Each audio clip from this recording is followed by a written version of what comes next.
We're going to look at two different players at Immortal rank playing Earthshaker with their different styles and approaches to playing this hero. This first one is rank 27 and it's random draft in the China server.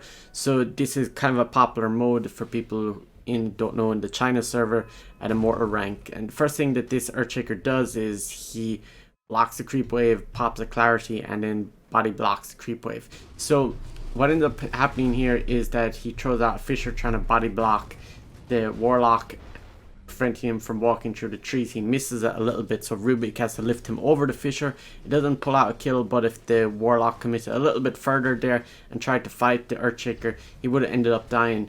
But now, because they brought Warlock down lower, they end up being able to Fisher him a second time here, end up getting a kill pretty easily. And that wouldn't have happened if he wasn't trying to play aggressive prior to this. At this point, with PL putting this pressure on, Earthshaker gets the totem here, which stuns him. And then he throws out a Fisher here. He didn't even have to use his mango because he had the stick. The mango gives him extra HP regen as well. So if we have a look over here at PL, he ends up getting healed. If it wasn't for this like little bit of a heal, he might have died there, survived on like 10 health. He also dived while using a tango as well. So the Earthshaker almost got a kill there. If this was a lower ranked PL player, he would have very easily got the kill there.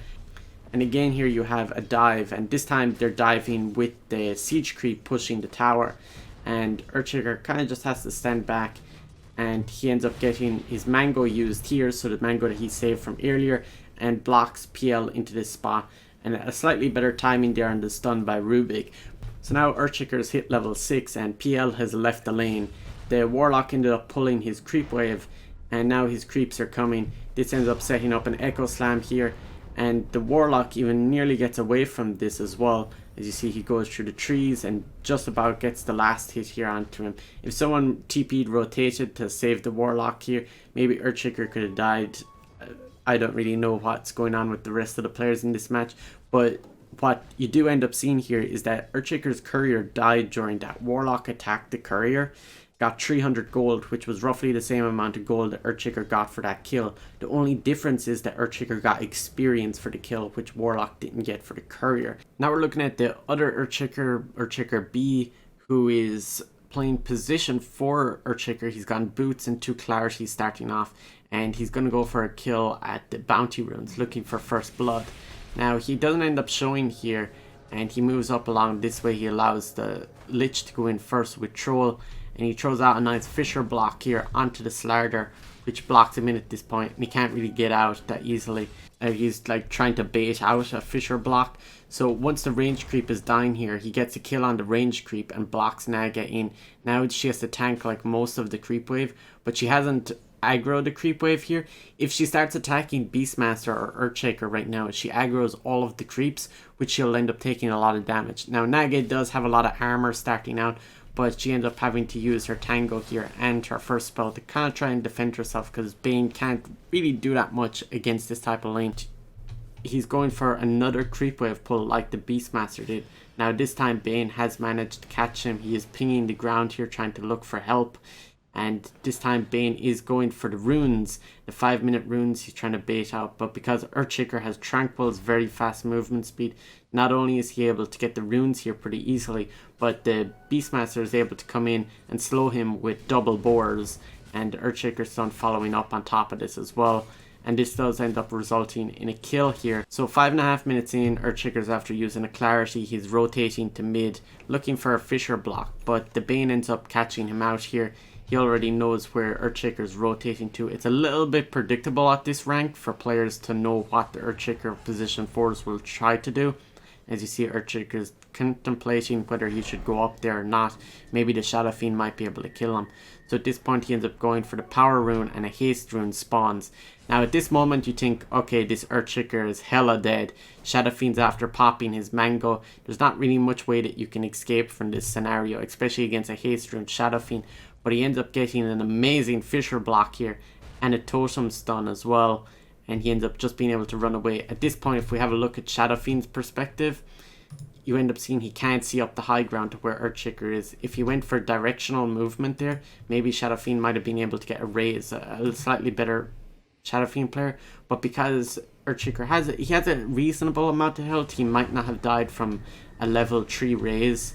So Naga has hit level 6, Bane is rotating in here. A ward that Beastmaster had up on the cliff ends up finding Bane here, rotating in here, and Bane is finding Beastmaster, who commonly goes jungle. Now Earthshaker ends up being in the right place at the right time.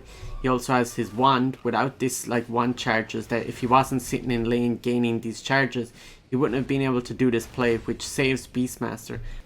As you see, he didn't really contribute a huge amount to the fight, just throwing out a stun from a long range, and he's mainly just focusing on trying to get his blink as early as possible. Now, as you see, PL died there. When he ends up getting his blink dagger delivered to him on the courier, the enemy team doesn't see this, and PL teleports mid when he respawns here now. So he's in the shadows right now. He hits Totem onto the ground. Now PL is farming on mid, literally respawned 4 or 5 seconds ago, and the first thing he does is jump onto PL. Now PL also used his doppelganger right before this, so he had no chance to stop that from dodging it, pretty much, that combo. So a very nice execution there of the blink dagger timing not showing up. So we have Leshrac showing on the enemy team on bottom, and Earthshaker is waiting on mid for someone to come here, and Pudge is baiting, and it's obvious that Warlock is behind him because you can see the buff that Warlock put onto him. So it ends up seeming that when he goes in, that there might end up be some follow-up, so it's important to wait for his teammates to come by. He was probably communicating in chat, or just even waiting for teleports for his teammates to come in rather than just jumping in his own. This was really good patience overall. This is something that you don't see players do enough, and really just sitting somewhere and telling your team and be ready for a kill, and all they have to do is just teleport. It's pretty easy for your teammates, and you're setting up the kill for yourself. So that was really nice, and on top of this, he ends up using his blink here, catches Leshrac on bottom, very aware of what the enemy is trying to do, pushing this bottom tower and get this tower early. And this tower could have died much earlier. The Earthshaker spent a lot of time in jungle. Now he's taking this patience route again, but his allies are not really perfectly in position. Warlock also has his ultimate, so he doesn't really want to overcommit here. Now we get the Echo Slam thrown out onto Storm. He ends up being glimpsed back. Kind of a misplay here by Disruptor as well.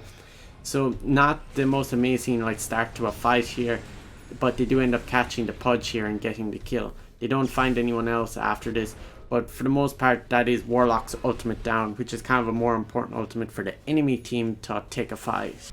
Now Earthshaker's team for the most part does have significantly better teamfight ultimates, so it is much easier for Earthshaker to waste his ultimate on something, so it's not that much of a big deal. On top of that, his Doom is playing mid and has a really nice game. So here we have Pudge missing a hook onto the Earthshaker, and this ends up being kind of look like a misplay right at this moment where Earthshaker's going to die. He doesn't have his Echo Slam, which he could have had if he didn't waste it earlier, but it does set up here an amazing Disruptor ulti, much better combination of his teammates. And off of this, his teammates end up pretty much killing, is it 3 heroes or 4 heroes off of this? And that's a massive, brilliant trade there overall. Now here when Earthshaker respawns, he's after using his blink into Fissure onto the Storm Spirit to try and save his Doom. Now he ends up walking in to do an ultimate here, and Slark does pick up a kill here onto Leshrac. Now off of this, Earthshaker does end up dying, but if he waited a little bit longer, or if he even teleported to his tower rather than walking down to the lane when he respawned, that might have turned out a little bit different. Maybe even if he bought a smoke and was able to run there faster. Now something that's pretty small in this fight I just want to look at again is watch Warlock as he's coming in. He's going to use his ultimate, it's kind of obvious, and Earthshaker sees this, and instantly what he does is as he sees the animation he walks upwards. This is to mitigate his little amount of damage and crowd control that gets put onto Earthshaker. Now Earthshaker is rotating mid, we have a Beastmaster roar here and a stun coming out from Earthshaker. He does a Fissure, doesn't really block Shadow Fiend. If he waited a little bit more, he might have been able to catch Shadow Fiend going up on the cliff. But because there's a significant level difference between Shadow Fiend here and the other two players, the Shadow Fiend can very easily turn this around, and Shadow Fiend also has a lot more backup. So very nice to escape from that scenario, but not overcommitting and dying there, which a lot of players would have done there. So now we have a Naga song coming in, playing aggressive here. As you see with the radius, Earthshaker ends up walking away. He's just outside the range. OD walks back into it, trying to save his ally. And now what Earthshaker tries to do is stand outside the at the furthest range he can, trying to end up like hitting the Fisher onto Shadow Fiend here, which is what he attempts to do. And he does get hit by the song, clipped by it a little bit, which prevents him from getting the stun off on Shadow Fiend. It was just a very good position here by Naga that moved up further to catch the Earthshaker, but something that was a very good that he attempted it, and shows that he has the mechanical skill to know how to play around Naga's song. And here he ends up like echo slamming the Bane, trying to just get Bane picked off near the start. And Bane is only level 5, so not the biggest of pickoffs. He is trying to follow up here, but the Rubik is slightly outplaying him by stealing the banish here. And Rubik also outplays his own teammates because he stands in range for the Lich ult and ends up killing Shadow Fiend. And Earthshaker gets out of this, and all he had to do was just kind of stand in front, tank a few spells. So Odie is being gone on by the supports and Slardar, and Earthshaker has a smoke. He's been ready to kind of go for a fight soon. And what ends up happening here is that Odie hits his ult onto 3 heroes. But what's really impressive is where Earthshaker blinked into. This is like almost a perfect radius here to hit both Rubik and the Bane in the back. One thing is Earthshaker is that you don't want to get your combo interrupted, and he ends up being able to stun both of these heroes at the same time and pretty much kills both of them almost on his own here, and catches the Bane too. So here they're going playing aggressive at this point, and they're trying to catch the Rubik. He just about gets away with low health. And we have a Naga coming in again with aggressive song, and Earthshaker's caught at this position. Now, Slardar mistimes his stun and allows Earthshaker to blink out of this. So very nice to blink, even though there's no guarantee that he's going to get that off. The enemy did mistime like the song to cancel it with the... mostly due to the Naga's plays. Now at this point he also sees that Rubik is still really low and is still chasing, and catches this Rubik eventually. Now they end up going on Shadow Fiend here with the Echo Slam. He gets bashed, and also this follows up for the Beastmaster. Now because his teammates are in position, they're able to like move up, and also there's no Naga song to disengage for the enemy team. The Earthshaker does end up surviving by a nice play here by OD to save him. So now they're going for their own smoke tank this time, and Doom is after being taken down, and this fight they're looking for someone to pick off, someone pretty easy. They look for Warlock here when he's on his own.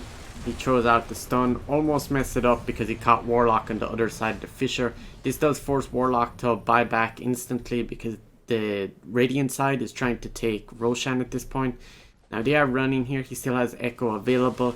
He's holding on to this Blink as well. And now there's a fight here. Now coming up here is a really bad position of Earthshaker right now. The Storm Spirit ends up zipping in, going to go on either Earthshaker or Disruptor. And realistically these two supports want to be spread out. And the reason why is because if both of these get disabled in an AoE, let's say a Leshrac stun comes in on top of Earthshaker and Disruptor right now, both of them are not able to save each other. Whereas if Earthshaker was standing further back or in a different position, he would be able to like say stun the Pudge. But in this case the Disruptor ends up putting down his Static Storm, cancels Pudge's ult. And if something played out a little bit different there, even Warlock's ultimate coming down on top of him from a smoke, they could have played out pretty bad there. But they were pretty lucky that Storm zipped into all of this, like he slipped into the Silence and Echo Slam, and he ends up dying. So it was kind of a lucky engagement, not 100% the most preferable way that you want to position yourself.